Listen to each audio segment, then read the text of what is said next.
नृणाम्निः श्रेयसार्थाय व्यक्तेर्भगवतो नृप अव्ययस्य प्रमेयस्य निर्गुणस्य गुणात्मनः। రాజా దేవదేవుడు అవ్యయుడు, అప్రమేయుడు, గుణములకు నియామకుడు కనుక వాటిచే అతడు అంటబడడు.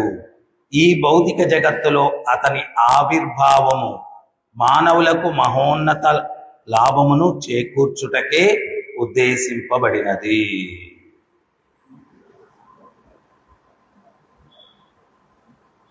అంటే ఈ యొక్క శ్లోకంలో మనందరం కూడా ఏంటి అంటే, చాలామంది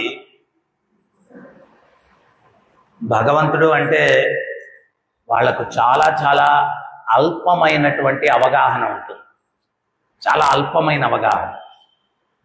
అందుకనే వాళ్ళు ఏం చెప్తారు అంటే, కృష్ణుడు తపస్సులు చేసి శక్తిని సంపాదించాడు, ఇటువంటివన్నీ మాట్లాడుతూ ఉంటారు ఉపన్యాసాల్లో.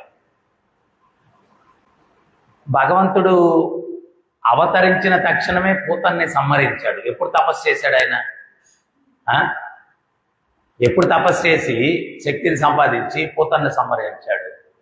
లేకపోతే తృణావృతుణ్ణి, శకటాసురుణ్ణి, బకాసురుణ్ణి, వీళ్ళందరినీ కూడా చాలా పిన్న వయసులో, అంటే చాలా చిన్న వయసులోనే ఆయన వీళ్ళందరినీ వధించడం జరిగింది.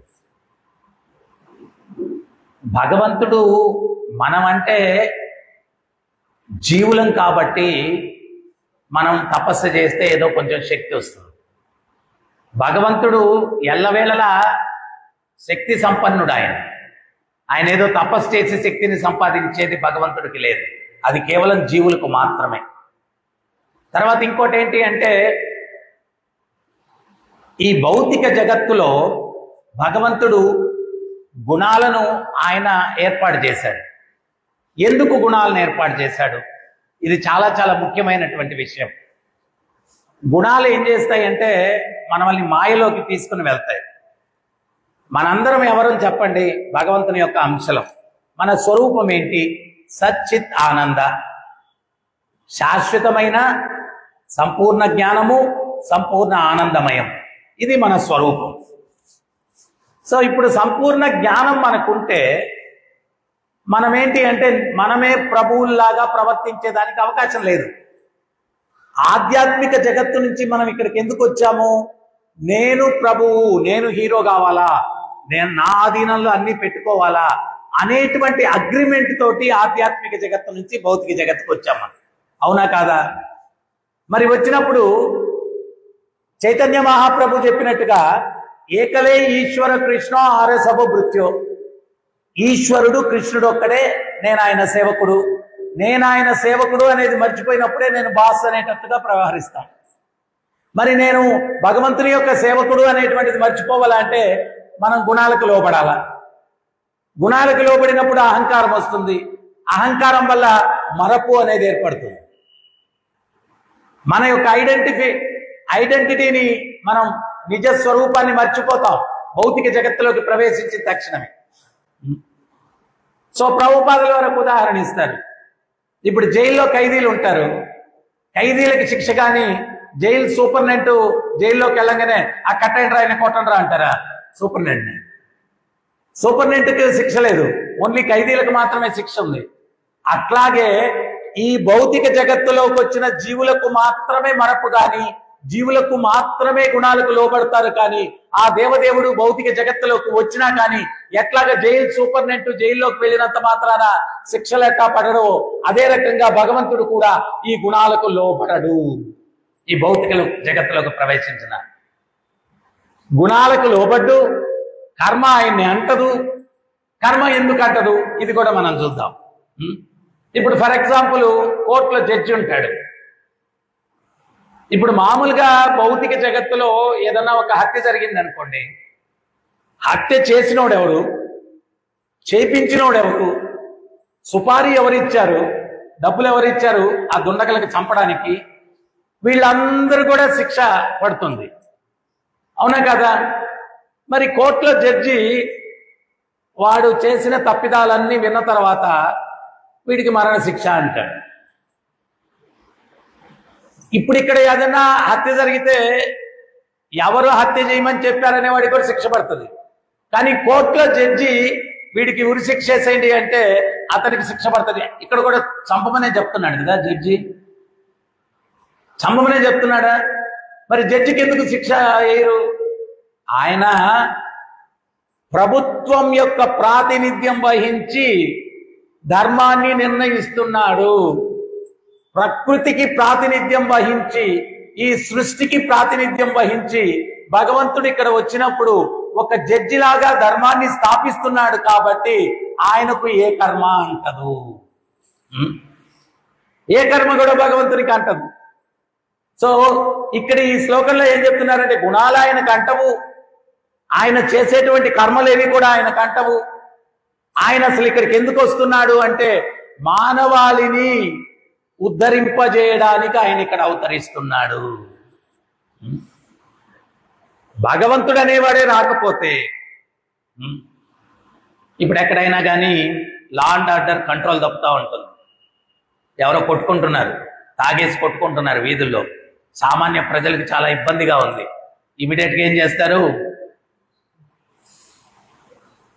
ఏదో నంబర్ ఉంటుంది 100 ఏదో పోలీసు వాళ్ళ నంబర్, ఎవడో ఒకటి కాల్ చేసేస్తాడు, సార్ ఇక్కడ రోడ్ కమ్ రైలు బ్రిడ్జ్ దిగిన తక్షణమే చాలా గందరగోళంగా ఉంది, తొందరగా వచ్చేయండి సార్ అని. అవునా కాదు? ఎందువల్ల అంటే ఆ సామాన్య ప్రజలు ఆ తాగుబోతులు కొట్లాడుకుంటూ ఉంటే దుర్మార్గులు కత్తులతోటి కర్రలతోటి వీళ్ళు ఇంటర్ఫీర్ అయ్యి ఏం చేయలేరు, అందుకని వాళ్ళు ఎవరి ఆశ్రయాన్ని పొందుతారు? లా అండ్ ఆర్డర్ కి ఎవరు ఇన్ఛార్జ్ అంటే పోలీస్ డిపార్ట్మెంట్ కాబట్టి ఆ పోలీస్ డిపార్ట్మెంట్ ని ఆశ్రయం పొందుతారు, వచ్చి మాకు ఇక్కడ పరిస్థితులు చక్కబెట్టండి అని. అట్లాగే ఈ భూమి మీద ధర్మానికి విరుద్ధంగా రాక్షసులు పాపకృత్యాలు చేస్తూ ఉంటే ఎట్లాగా సామాన్య ప్రజలు పోలీసును ఆశ్రయిస్తారో సామాన్యమైన సాధువులు భగవంతుణ్ణి సంప్రదిస్తారు. అయ్యా స్వామి, ఇక్కడ చాలా దుర్మార్గంగా ఉందయ్యా, తమరు వచ్చి చక్కబెట్టండి అని చెప్పి. మనమందరం కూడా చరిత్రలో అదే చూస్తూ ఉన్నాం. ఈ దేవతలందరూ కూడా ఏం చేస్తారు, వాళ్ళ వల్ల అవ్వట్లేదు. భగవంతుడు ఏంటి అంటే ఇక్కడ అన్ని చక్కబెట్టడానికి దేవతలను ఏర్పాటు చేశారు. ఒక్కోసారి పోలీసు వాళ్ళు కూడా కంట్రోల్ చేయలేకపోతే అప్పుడు ఏం చేస్తారు, మిలిటరీని దింపుతారు. సో అదే రకంగా ఇక్కడ వాళ్ళ వల్ల కానప్పుడు పోలీసుని పిలుస్తారు. ఇక్కడ వీళ్ళన్నిటిని చక్కబెట్టడానికి భగవంతుడు ఏంటి అంటే ఇటువంటి ఒక బ్రహ్మాండం కాదు కదా, అఖిలాండ కోటి బ్రహ్మాండ నాయక, ఎన్ని బ్రహ్మాండాలు ఉన్నాయో తెలియదు. వాటన్నింటినీ కూడా మేనేజ్ చేయడానికి ఏంటి అంటే దేవతల్ని, ఎంప్లాయీస్ని పెట్టేశాడు. వాళ్ళనే ఉపదేవతలు అంటారు. వాళ్ళందరూ కూడా ఒక్కొక్క డిపార్ట్మెంట్ వాళ్ళు చూసుకుంటా ఉంటారు. వాళ్ళ వల్ల ఈ రాక్షసులు చేసే పనులు ఆగడాలు వాళ్ళ వల్ల కూడా కంట్రోల్ చేయడం కానప్పుడు ఆ దేవతలందరూ ఏం చేస్తారంటే, దేవతలందరికీ ముఖ్యమైనటువంటి ఆయన ఎవరు అంటే బ్రహ్మ. ఈ ఇంద్రుడు, చంద్రుడు అందరు కలిసి ఏం చేస్తారంటే బ్రహ్మ దగ్గరికి వెళ్తారు. భూదేవి కూడా ఆమె ఒక గోవు రూపం తాల్చి బ్రహ్మ దగ్గరికి వెళ్తుంది. ఎందువల్ల అంటే మెయిన్ భూదేవి. మనందరం దుర్మార్గం ఎక్కడున్నాం, ఆమె మీద ఉన్నాం. సో పాపి చాలా బరువుగా ఉంటాడంట, పుణ్యాత్ముడిని మోయడం దూది పింజన్ లాగా ఉంటాడంట. పుణ్యాత్ముడు బరువే ఉంటాడంట. సో పుణ్యాత్ముడిని మోయడం భూదేవికి కష్టం కాదు, పాపిని మోయడం చాలా కష్టం అంటాము. పుణ్యాత్ముడిని మోయడం భూదేవికి కష్టం కాదు. అసలు గంగలో కూడా చాలా మంది వెళ్ళి స్నానాలు చేస్తారు. గంగాదేవి వాళ్ళందరూ వచ్చి గంగలో ఎందుకు స్నానం చేస్తారు అంటే వాళ్ళ పాపాలను ప్రక్షాళన కడుక్కునేదానికి గంగలో స్నానం చేస్తారంట. కానీ గంగామాత వేచి ఉంటుందంట, ప్రార్థన చేస్తుందంట. ఆ హరిభక్తుడు వచ్చి నాలో ఎప్పుడు స్నానం చేస్తాడు, ఈ పాపులు దుర్మార్గులు వదిలేసిన పాపాల నుంచి నన్ను ఎప్పుడు విముక్తిని గావిస్తాడు. ఎవరు? హరిభక్తుడు. హరిభక్తుడు పోయి గంగలో స్నానం చేస్తే గంగమ్మ తల్లిని కూడా విముక్తి కల్పిస్తాడంట. అది హరిభక్తుని యొక్క స్థానం. ఆ గంగమ్మ తల్లి వేచి ఉంటుందంట. ఈ హరిభక్తుడు ఎప్పుడు వచ్చినాలో స్నానం చేసి నన్ను విముక్తుని గావిస్తాడు. సో ఈ భూదేవి వీళ్ళందరూ కూడా ఏంటి అంటే అప్రోచ్ అవుతారు. ఎవరిని? బ్రహ్మని.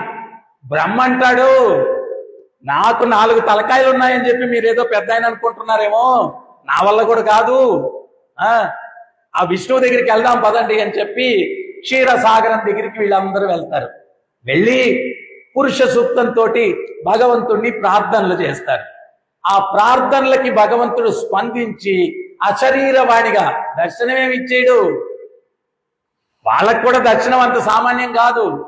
వాళ్ళు వెళ్ళి అక్కడ ప్రార్థన చేస్తారు. ప్రార్థన చేస్తే అశరీరవాణిగా భగవంతుడు ఏంటి మీ సమస్య అంటారు. ఏంటి మీ సమస్య అంటే అప్పుడు వాళ్ళు చెప్పుకుంటారు, అయ్యా కంసుడు అనే దుర్మార్గుడు ఉన్నాడు, అయ్యా హిరణ్యకశిపుడు అనే దుర్మార్గుడు ఉన్నాడు, అయ్యా రావణాసురుడు అనే దుర్మార్గుడు ఉన్నాడు ప్రభు, వాళ్ళ ఆగడాలంతా ఇంత కాదు, మమ్మల్ని కాపాడండి స్వామి, మేము సామాన్యంగా జీవించలేకుండా ఉన్నాము అని చెప్పి విజ్ఞప్తి చేసుకుంటారు. అప్పుడు భగవంతుడు ఓ ఇట్లా ఉందా పరిస్థితి, ఆయనకి తెలియదా, ఇట్లా ఉందా పరిస్థితి అని చెప్పి అభయం ఇస్తాడు. ఏం పర్వాలేదు, నేను బృందావనంలో వ్రజములో అవతరించబోతూ ఉన్నాను, మీరందరూ కూడా ఆ యొక్క వ్రజభూమిలో మీరు కూడా జన్మలెత్తండి, నా యొక్క లీలకు ఏర్పాట్లు చేయండి, నేను వస్తున్నాను, దుష్ట శిక్షణ చేస్తాను అని చెప్పి భగవంతుడు వాళ్ళకి సందేశం ఇస్తాడు. అప్పుడు వాళ్ళకి ఊరట కలుగుతుంది. ఊరట కలిగి వాళ్ళందరూ కూడా తిరిగి వచ్చి భగవంతుని యొక్క ఆదేశాల మేరకు యదువంశంలో వాళ్ళందరూ కూడా వివిధ జన్మలనెత్తి అవతరించి వాళ్ళందరూ భగవంతుని కోసం వేచి ఉంటారు. మరి ఈ యొక్క అడ్మినిస్ట్రేషన్ పరిపాలన కోసం భగవంతుడు అవతరిస్తూ ఉన్నాడు. ఇప్పుడు నేను ఇందాక చెప్పాను, ఎవరో గందరగోళం సృష్టిస్తూ ఉంటే, కొట్లాడుకుంటూ ఉంటే పోలీసు వాళ్ళు వచ్చారు. వచ్చి అందరినీ 4 బీకుతారు లాఠీలతోటి. పోలీసు వాళ్ళు ఈ దుర్మార్గుల్ని కొట్టారు కాబట్టి వాళ్ళ మీద కూడా కేసు వేయాలా? ఉంటుందా? ఉండదు. వాళ్ళు అక్కడ పరిస్థితులను చక్కబెట్టడానికి వాళ్ళు అక్కడ వాళ్ళ మీద చర్య తీసుకున్నారు. అదే రకంగా భగవంతుడు ఆధ్యాత్మిక జగత్తు నుంచి భౌతిక జగత్తుకి ఎందుకు వస్తారంటే, ఇక్కడ వ్యవహారం సరిగ్గా లేదు కాబట్టి, లా అండ్ ఆర్డర్ కరెక్ట్ గా లేదు కాబట్టి ఇక్కడ చక్కబెట్టడం కోసం ఆయన ఇక్కడికి వస్తాడు. వచ్చేం చేస్తాడు? పరిత్రాణాయ సాధూనాం వినాశాయ చతుష్కృతాం ధర్మ సంస్థాపనార్థాయ సంభవామి యుగే యుగే. ముఖ్యంగా భగవంతుడు వచ్చినప్పుడు 3 కార్యక్రమాలు. పరిత్రాణాయ సాధూనాం, సాధువులను రక్షించడానికి వస్తాడు, దుష్టులను శిక్షించడానికి వస్తాడు, ధర్మాన్ని స్థాపించడానికి వస్తాడు. ఇప్పుడు అక్కడ పోలీసు వాళ్ళు రాగానే ఏం చేస్తారు? లాఠీలు తీసుకొని దుర్మార్గుల్ని దమదమ ఉక్కేస్తారు. దుష్కృతం, అక్కడ ఎవరైతే కామన్ సిటిజన్స్ ఉంటారో వాళ్ళకు భరోసా ఇస్తారు, మీరేం కంగారు పడద్దు, మేము ఉన్నాం, మేము చూసుకుంటాం. భగవంతుని యొక్క పరిపాలననే ఇక్కడ కూడా వీళ్ళు ఇంప్లిమెంట్ చేస్తున్నారు, కాపీ కొడుతున్నారు, కొత్తగా ఏం లేదు. తర్వాత ఏం చేస్తారు అంటే, ఇంకెప్పుడైనా కానీ భవిష్యత్తులో ఇటువంటిది ఏదైనా జరిగితే ఈ నంబర్కు ఫోన్ చేయండి, చట్టం ఇది, మేము మిమ్మల్ని కాపాడుతాం, అది ఇది అని చెప్పి చట్టాల గురించి కొంచెం ఎడ్యుకేట్ చేస్తారు. అదంతా కూడా స్వామి చేసేది, ఇక్కడ వీళ్ళు కాపీ కొడతా ఉన్నారు అంతే. సో సామాన్య ప్రజలను రక్షించడానికి వాళ్ళు వచ్చిన దానికి, వాళ్ళు చేసిన ఏ చర్యకు కూడా వాళ్లకు ఏ రకమైనటువంటి లా బైండింగ్ ఉండదు, లా బైండింగ్ ఉండదు. అదే రకంగా భగవంతుడు ఈ భౌతిక జగత్తుకు వచ్చినప్పుడు అప్పుడు ఇంకోటి కూడా మనం అర్థం చేసుకోవాలా. అక్కడ 1 వే ట్రాఫిక్ ఉంటుంది, పోలీసోడు దానికి విరుద్ధంగా వచ్చేస్తాడు వ్యాన్ వేసుకొని, ఎమర్జెన్సీ అక్కడ సిచ్యుయేషన్ కాపాడడానికి. ఆయన ఒక సిటిజన్ అక్కడ నిలబడుకొని, నువ్వు ఆపోజిట్ సైడ్ లో వచ్చావు, నీ మీద కేసు రాస్తాను. అరే అక్కడ ఎమర్జెన్సీ సిచ్యుయేషన్, నేను ఆపోజిట్ లో రావచ్చు, ఎదురుగా రావచ్చు, లేకపోతే ఆ ఆకాశం మీద నుంచి నేను హెలికాప్టర్ నుంచి దూకి అక్కడ మిమ్మల్ని కాపాడచ్చు, నాకు ఏ రెస్ట్రిక్షన్స్ లేవు. ఆ సిచ్యుయేషన్ చాలా డేంజర్ గా ఉంది, పోలీసు వాళ్ళు ఎట్టన్నా వచ్చి ఎట్టయినా ఆ పరిస్థితులను కాపాడాల. అదే రకంగా భగవంతుడు కూడా ఏంటి అంటే, ఆయనకు పరిమితులు లేవు, ఆయన ఎట్టొచ్చి కాపాడాలా ఏంటి? వరాహుడిగా వస్తాడు, నరసింహుడిగా వస్తాడు, లేకపోతే నారాయణుడిగా వస్తాడు. అయ్యా నువ్వు ఇట్టే ఎందుకు వచ్చావు, అట్టెందుకు రాలేదు? నీ పరిమితిలో లేదు అది. నీ పరిమితిలో లేదు. అది ఆయన సర్వస్వతంత్రుడు. ఎక్కన్నా వస్తాడు, ఏమన్నా చేస్తాడు. చివరికి అన్నీ కూడా ఎందుకు చేస్తాడు అంటే ఆయన ధర్మాన్ని కాపాడడం కోసం, ధర్మాన్ని కాపాడడం కోసం. దీనికన్నా ఇంకా ఉన్నతమైనటువంటిది వేదాంతం ఏం చెప్తుంది అంటే వేద అంతం, కన్క్లూజన్ ఆఫ్ వేదాంత. వేదం యొక్క చివర గమ్యం ఏంటి అంటే వేదాంత, వేద అంత ఏం చెప్తుంది అంటే ఎందుకు ఇవన్నీ చేస్తాడు అంటే లీలా కైవల్యం. ఆయన లీల. వైకుంఠంలో ఎవరు దుర్మార్గులు ఉండరు. అక్కడ కొంచెం ఫైటింగ్ గీటింగ్ చేయాలంటే కుదరదు. ఎందువల్లంటే ఎవరు లేరు ఆడ. అందుకని ఏం చేస్తారంటే వైకుంఠం నుంచే జై విజయలారా ఆ చతుర్కుమారులు వచ్చేటట్టుగా, వాళ్ళు వీళ్ళని శపించేటట్టుగా ఏదో ఒక సిచ్యుయేషన్ క్రియేట్ చేసి వాళ్ళు శాపగ్రస్తులు అయిపోయినట్టుగా వాళ్ళు ఈ భూమి మీదకి వచ్చి హిరణ్యకశిపు హిరణ్యాక్షుడుగా, రావణ కుంభకర్ణులుగా, తర్వాత శిశుపాలుడు దంతవక్రుడుగా ఇట్లాగా వాళ్ళు అవతరించి భగవంతునికి ఆ యొక్క రసాన్ని కూడా వాళ్ళ భక్తుల ద్వారానే ఆయన పొందుతాడు. మనతోటి ఫైట్ చేయడానికి మనం యూజ్లెస్ ఫెలోస్, కనికి మాలనాడు, మనతో ఎందుకు ఫైట్ చేసి ఆయన ఫైటింగ్ కి కూడా అక్కడి నుంచే మనుషులు వస్తారు, వైకుంఠం నుంచే వస్తారు. వచ్చి వాళ్ళు ఈ రాక్షసుల రూపాలు తీసుకొని భగవంతునికి ఆ ఆనందాన్ని కూడా రౌద్ర రసం, దాన్ని ఏమన్నారంటే అన్ని రసాలు ఆధ్యాత్మిక జగత్తులో దొరుకుతాయి, ఒక్క రసం ఒక్కటే ఆధ్యాత్మిక జగత్తులో దొరకదు. అదేంటి అంటే రౌద్ర రసం. ఆ రౌద్ర రసాన్ని అనుభవించడానికి ఇక్కడ అవతరిస్తాడు. తర్వాత అవతరించినప్పుడు ప్రత్యేకంగా ఆయన భక్తులు కొందరు ఉన్నారు. మరి భక్తులు కూడా దేనికి వచ్చారు? వాళ్ళ చాలా బిజీ. సామాన్యులు మనల్ని మార్చలేరు. సామాన్యులు ఇప్పుడు మనం ఏమనుకుంటామంటే ప్రభుపాదుల వారు కలకటాలో జన్మించారు, ఆయన కూడా ఏదో వ్యాపారం చేశారు, ఆయన కూడా వివాహం చేసుకున్నారు, ఆయనకు కూడా పిల్లలు, ఇవన్నీ కూడా సామాన్యుడేమో. ఇక్కడికి వచ్చినప్పుడు ఈ ప్రకృతికి అనుగుణంగా వ్యవహరించుకోవాలి. కాబట్టి ఇవన్నీ ప్రభుపాదుల వారి జీవితంలో ప్రతి అంగం కూడా ఒక సందేశమే. మనకు ఒక ప్రాపంచికమైన వ్యక్తి యొక్క జీవితంలో ఆధ్యాత్మిక జీవితానికి రావాలంటే ఎన్ని దాటి రావాలో అవన్నీ దాటి చూపించారు ప్రభుపాదుల వారు ఆయన జీవితంలో. మనకు వ్యాపారాలు నష్టం వస్తాయి, భార్య అనుకూలవత ఉండదు. నేను మొన్న చెప్పాను కదా, ప్రభుపాదుల వారిని ఒక భక్తుడు వచ్చి అడుగుతారనమాట, గురు మహారాజ్ భార్య అనుకూలవతి కాకపోతే భక్తి పరిస్థితి ఏంటి అంటారు. అప్పుడు ప్రభుపాదుల వారు చెప్తారు, అనుకూలవతి అయితే భక్తిలో మంచి పురోభివృద్ధిని సాధిస్తాడు. ఏంటి? అనుకూలవతి భార్య ఉంటే భక్తిలో స్పీడ్గా పురోభివృద్ధిని సాధిస్తాడు. అనుకూలవతి కాకపోతే పవిత్ర భక్తుడైపోతాడు, శుద్ధ భక్తుడైపోతాడు. అనుకూలవతి కాకపోతే శుద్ధ భక్తుడైపోతాడు. ఎందువల్ల అంటే ఈ ప్రపంచం మాధుర్యంతో లేదో నరకం అని చూపించేస్తుంది కదా ఆమె. ఇంక వాడికి సంపూర్ణ వైరాగ్యం వచ్చేసి వాడు కృష్ణారామ గోవింద ఆయన పాదాలు వదలడు ఇంకా.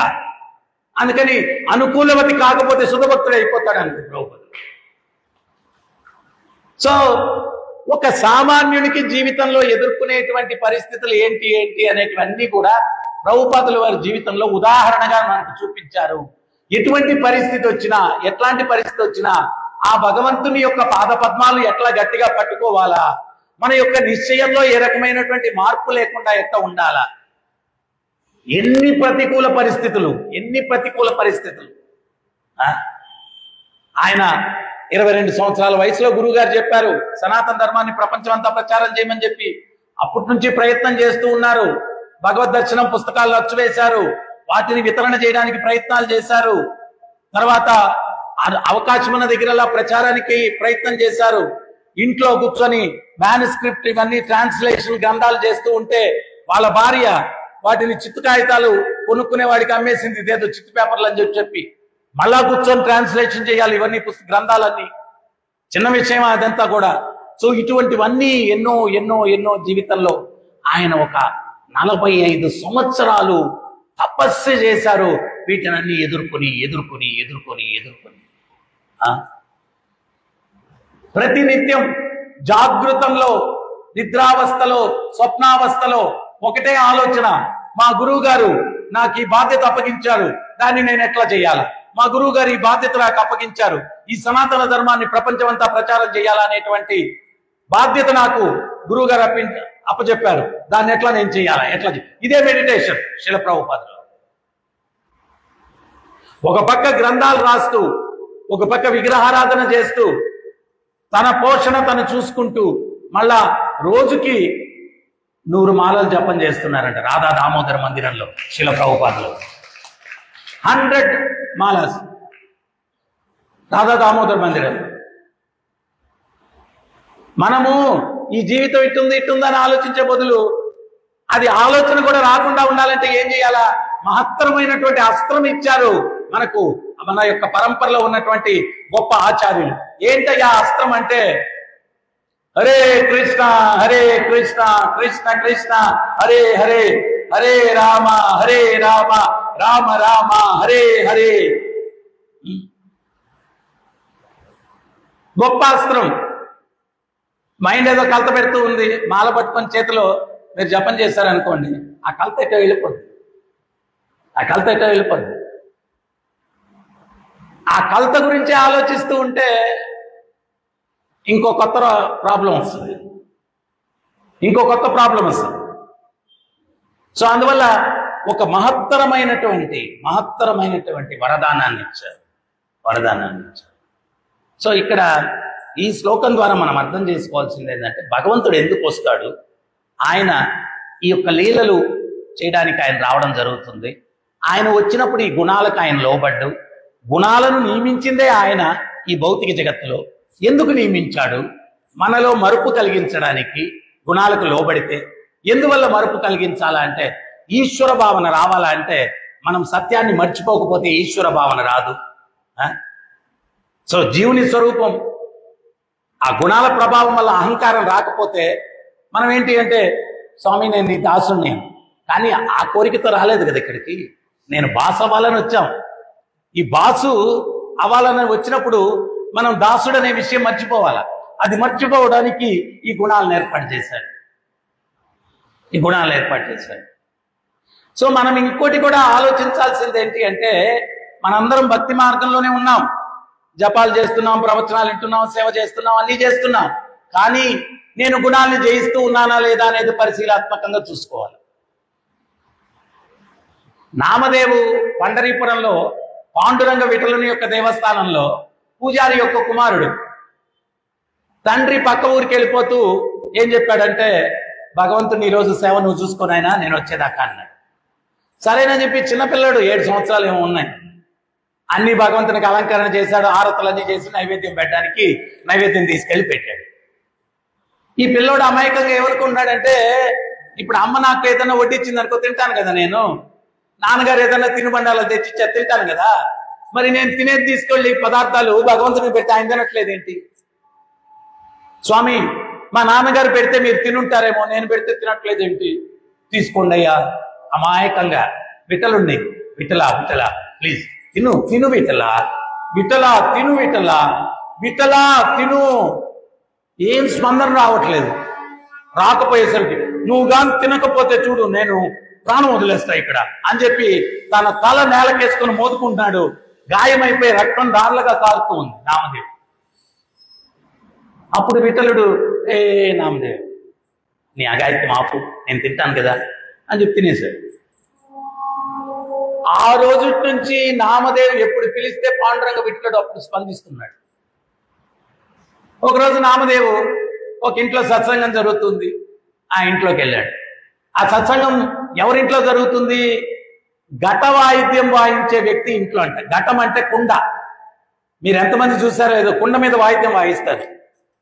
నేను చాలాసార్లు చూశాను. మన టెంపుల్లో కూడా ఒకసారి హైదరాబాద్లో ఏర్పాటు చేశాం. ఒకసారి కుండ మీద చాలా చక్కగా వాయిస్తారు.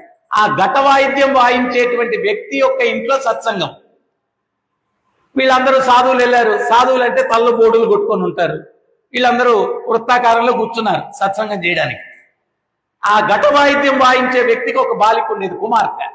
ఆమెకు అలవాటు ఏంది అంటే, నాన్నగారి ఇంటికి కుండలు తెచ్చినప్పుడు, ఘటాల వాయిద్యం, ఆ కుండలు తెచ్చినప్పుడు ఆమె వాటిని తనిఖీ చేసే అలవాటు. ఒక కర్రపుల్ల తీసుకొని ఆమె ఏం చేసేదంటే, కుండలు తండ్రి గారు తెచ్చి అక్కడ పెడితే కొట్టేది. కొట్టి మంచి, ఇప్పుడు బాగా కాలితే మంచి శబ్దం వస్తుంది, పచ్చిగా ఉంటే శబ్దం ఇంకో రకంగా ఉంటుంది. సో మరి బాగా కాలాలా, మంచి దాని నుంచి శబ్దం రావాలా అంటే, సో వాటిని ఆమె తనిఖీ చేసేది కర్రపుల్ల తీసుకొని.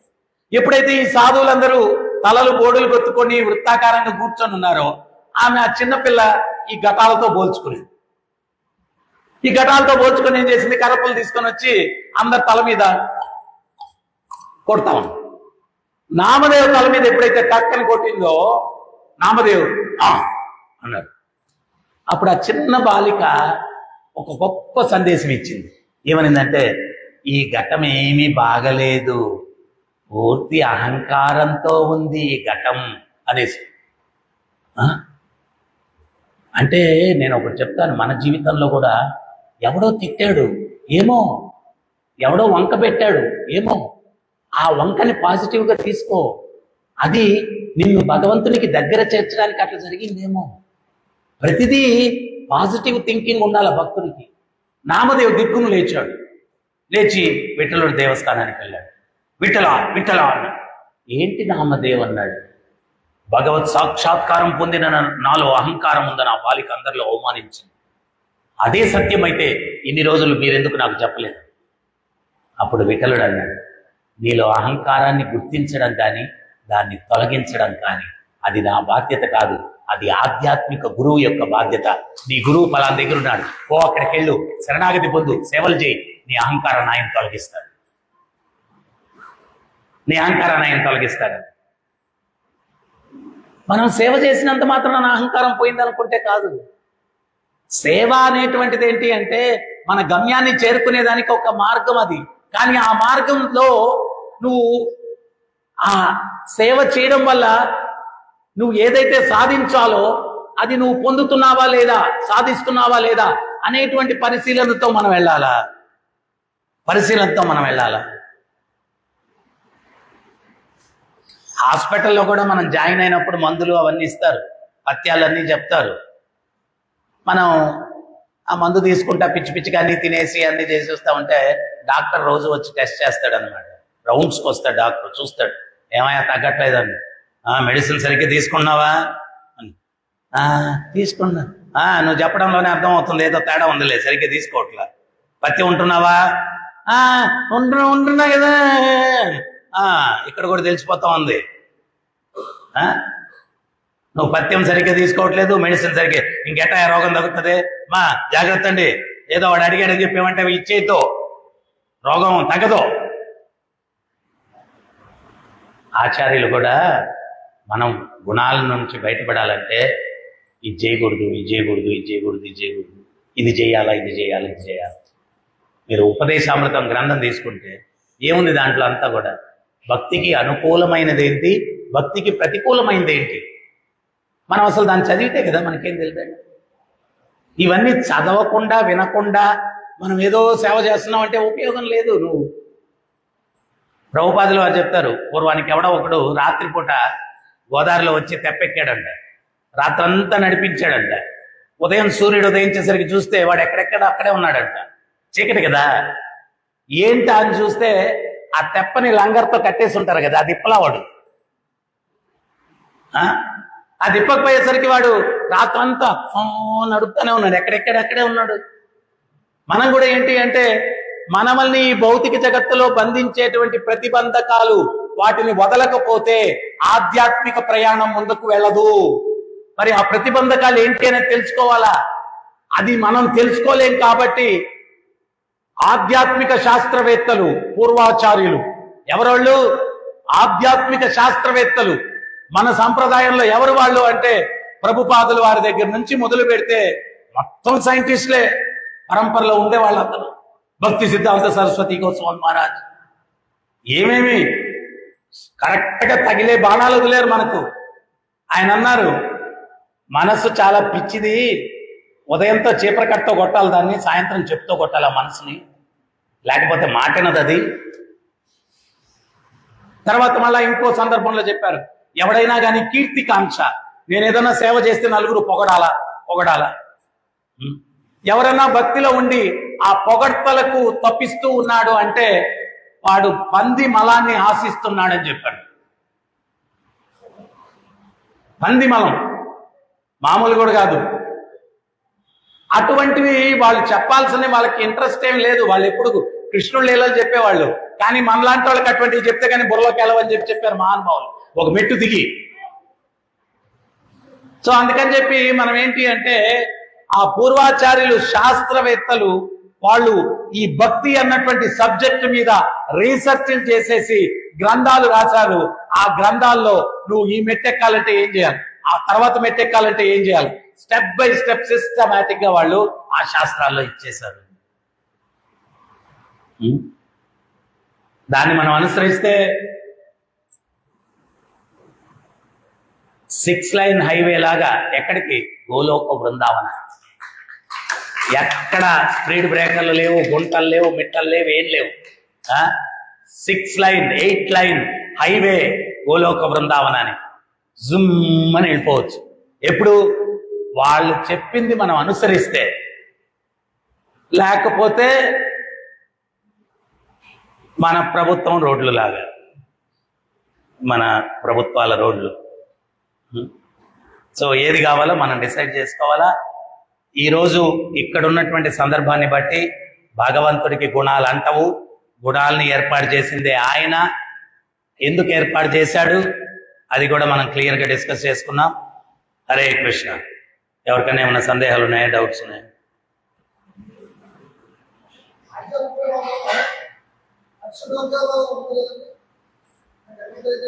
అవును,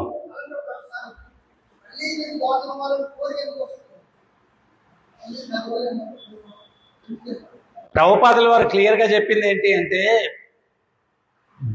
స్వతంత్రత, సర్వస్వతంత్రుడు భగవంతుడు. మనలో కూడా అల్పమైన స్వతంత్రత ఉంది. స్వతంత్రత ఎక్కడైనా ఉంటుంది, స్వతంత్రత లేకుండా ఉండదు. ఆ స్వతంత్రతని దుర్వినియోగం చేసుకోవడమే ఇక్కడికి రావడానికి ముఖ్యమైన కారణం. ఆ స్వతంత్రతని మిస్యూజ్ చేసుకోవడమే ఇక్కడికి రావడానికి కారణం. అది ఆ మిస్యూజ్ చేసుకుంటున్నాం మనం ఆ స్వతంత్రత.